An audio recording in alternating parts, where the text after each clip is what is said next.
Angka was running for governor in Negros Occidental. Ay, come on, Dong.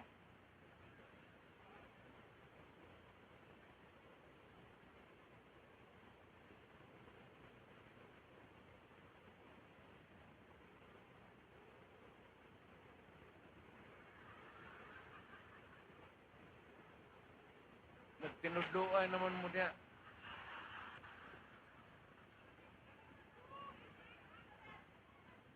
Yes, sir. Yan guys. Pinakikilala ni Duterte ngayon yung mga kandidato doon sa Mandawi, Cebu, sa Konsolasyon, at ipagpatuloy natin ang talumpati ng Pangulong.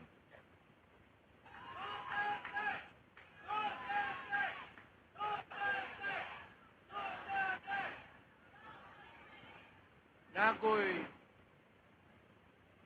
isyo simple lang. Ang usak ka nasod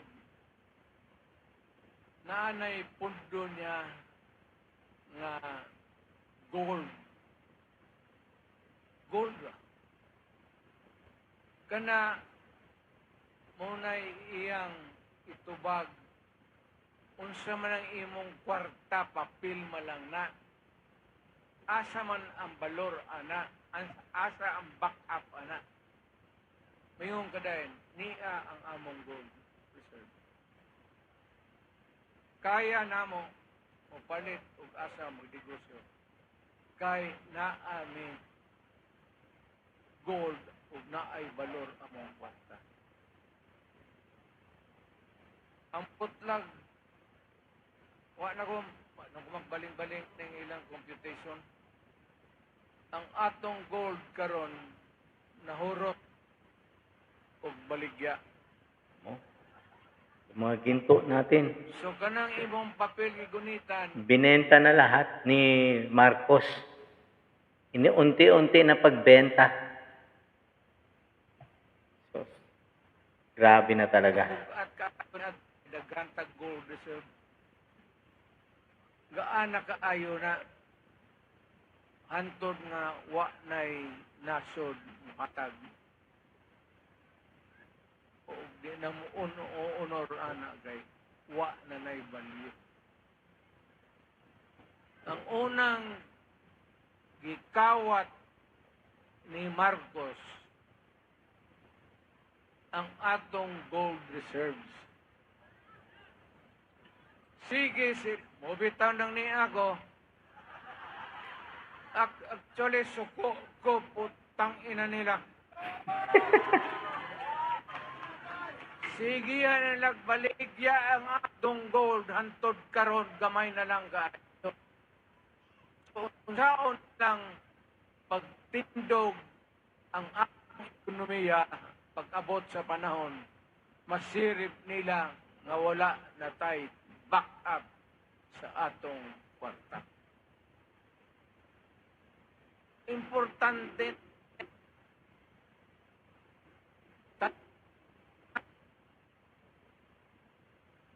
kita na to muni amo pundo o muni balor amo kwarta. O sige. Nawala na kay gasigihan o baligya.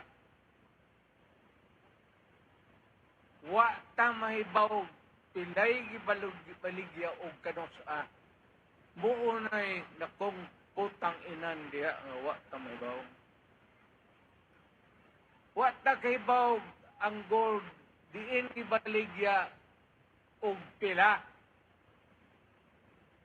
Wa sila mo sultian na ang administrasyon.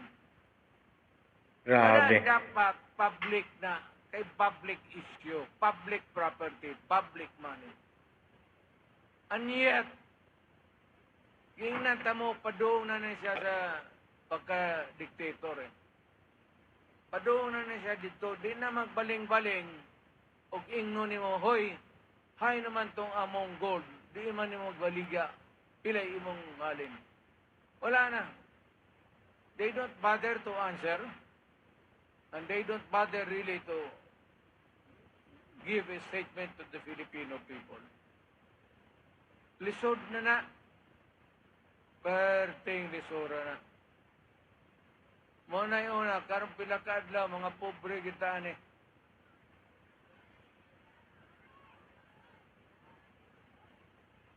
Ako, nagpalit ako daan, ug sa kadusin ng jockey nga. Kaya nga akong daan, luag na. Usay maglakaw ko ni ana sa ang garter ni ana na ako.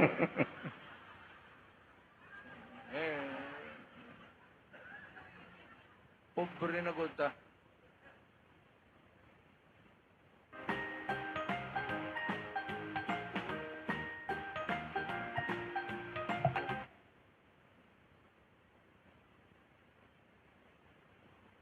Niya pa ni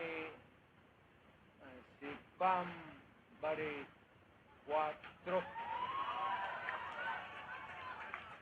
Governor. Muna mo kahit yun sa sige ma'am, good luck.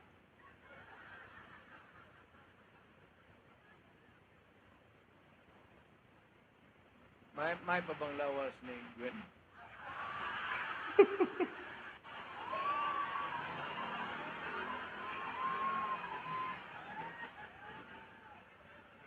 Di kay marabang di man dili bugal-bugal pareho ba nako niniwang na siya maayo. Kumusta? Ingnan niya siya makita niya nangumusta ko niya ha. Si Mayor Paz Radasa sa Lapu-Lapu. Ay, ma'am. Daog na kita ni.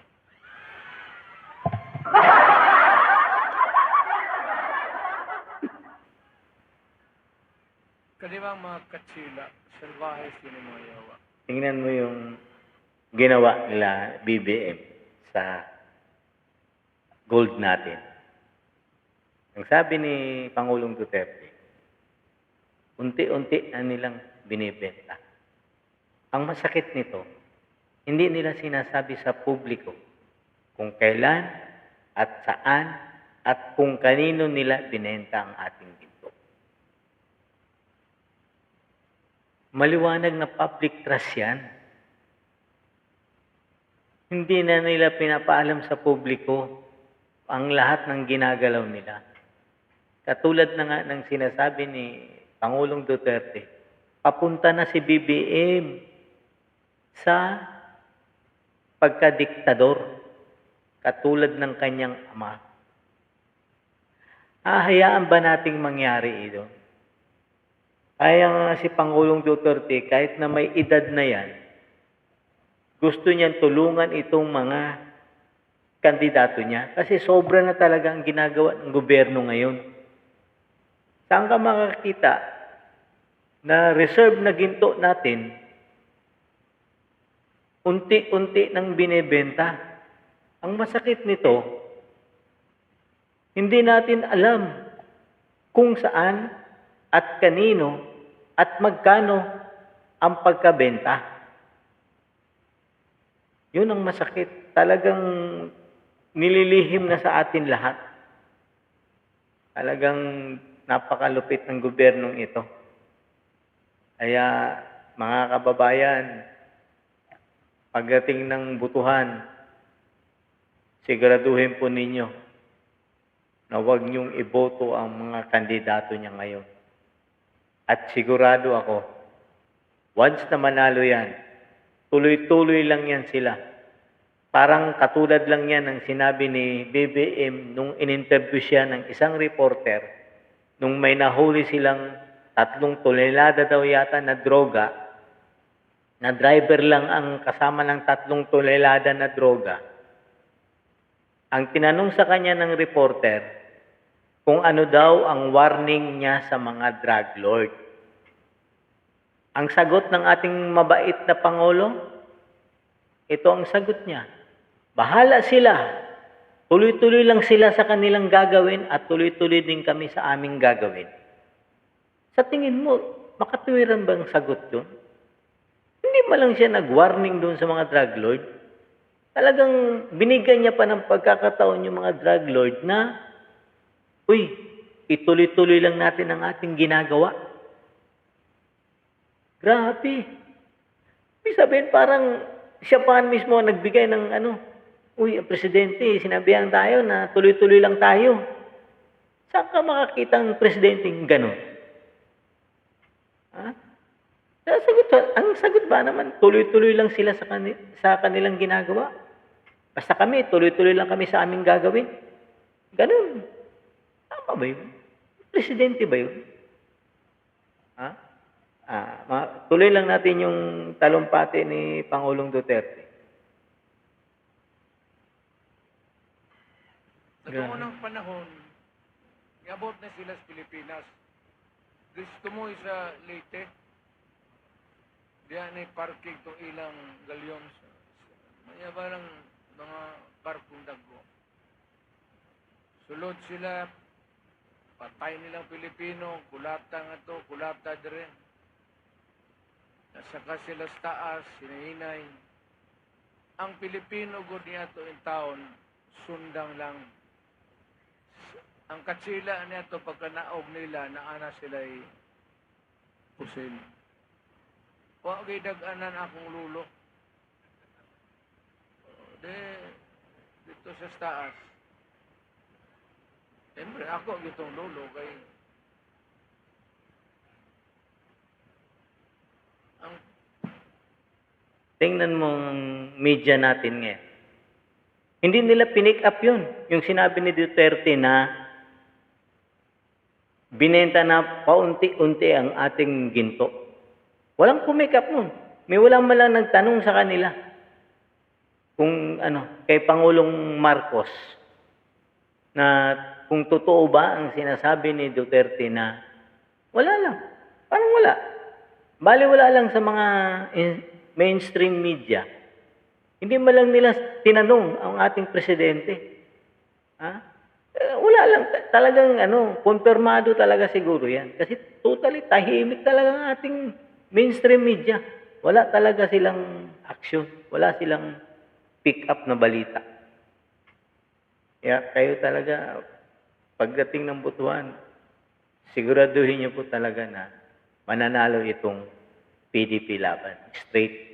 Shoot po natin lahat sa inodoro ang mga kandidato ni BBM. Shoot natin lahat yan. Baguhin natin yan na manunungkulan sa gobyerno. Tayo lang makakagawa nun. Hindi nila magagawa yun. Huwag lang nilang dayain kasi nasa kanila lang yung pera. Ang masakit pa nito, katulad nga ng sinasabi ng commissioner ng COMELEC, chairman, na mayroon na silang na-imprenta na maling mga number kasi mayroon silang dinisqualify. Tapos, siyempre, mayroon pa silang dinagdag. Nagbago na yung mga number ng mga kandidato. Kaya, hindi pa nila inaano yun. Baka magamit yun sa pandaraya. Alerto po tayo, mga kababayan. Hanggang dito na lang po muna ang ating... Itutuloy na lang po natin yung speech ni Pangulong Duterte sa mga susunod na araw. Hanggang dito na lang po muna. Marami pong salamat. At paki-like na rin po, paki-share, paki-subscribe na rin po sa ating channel. Marami pong salamat. Magandang gabi. God save the Philippines.